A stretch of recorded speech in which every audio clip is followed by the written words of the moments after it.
സൂത്രൻ. സൂത്ര, ഇവിടെയും കണ്ണുണ്ടോ മുതുകത്ത്? അയ്യോ, കണ്ണിൽ കുത്താതെടോ മണ്ട. ദേഹത്ത് എവിടെ തൊട്ടാലും കണ്ണിൽ കുത്തിയെന്ന് പറഞ്ഞ് കരച്ചില. സൂത്രൻ്റെ ബുദ്ധിയും പ്രവർത്തിക്കുന്നില്ല. മൂങ്ങവൈദ്യരാണെങ്കിൽ സ്ഥലത്തില്ല. ഈ അസുഖത്തിന് മൂങ്ങവൈദ്യർ വേണ്ട, ഞാൻ വൈദ്യർ മതി. ഗുരു മൂങ്ങവൈദ്യരുടെ ശിഷ്യനാ ഞാൻ. സ്വയം ഒരു കണ്ണാണ് എന്ന തോന്നല ഇങ്ങേർക്ക്.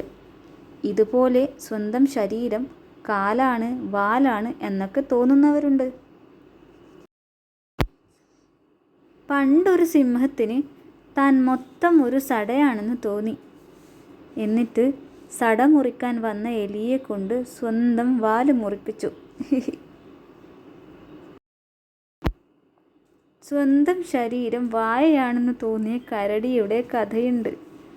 കുടിക്കാനെടുത്ത തേൻ മൊത്തം അങ്ങേര് ദേഹത്ത് തേച്ചു.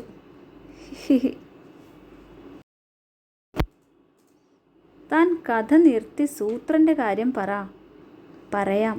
ഇതൊരു തരം ചൊറിച്ചിലാ, മനസ്സിൻ്റെ ചൊറിച്ചിൽ. അതിന് ചൊറിയുന്ന തടിപ്പൊടി വീഴുന്ന മരത്തിൻ്റെ ചുവട്ടിലിരിക്കണം. തടിപ്പൊടിയോ?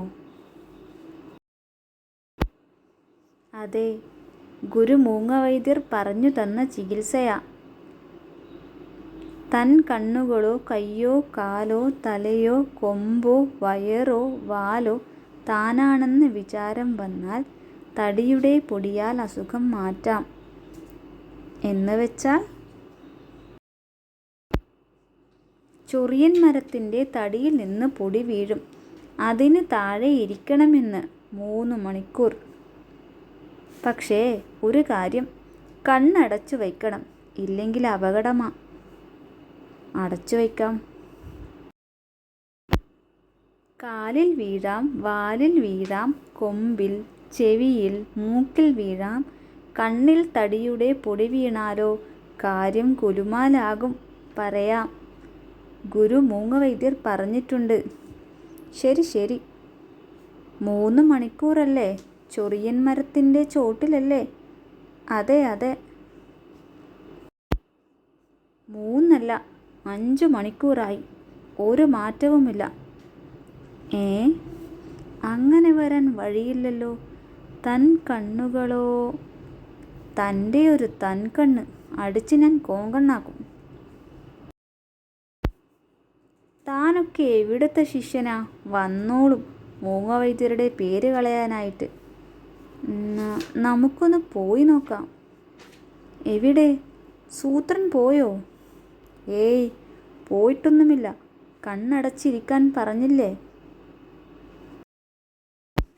സൂത്രൻ മൊത്തത്തിൽ കണ്ണല്ലേ, അതുകൊണ്ട് മുഴുവനായി അടച്ചു വച്ചതാ.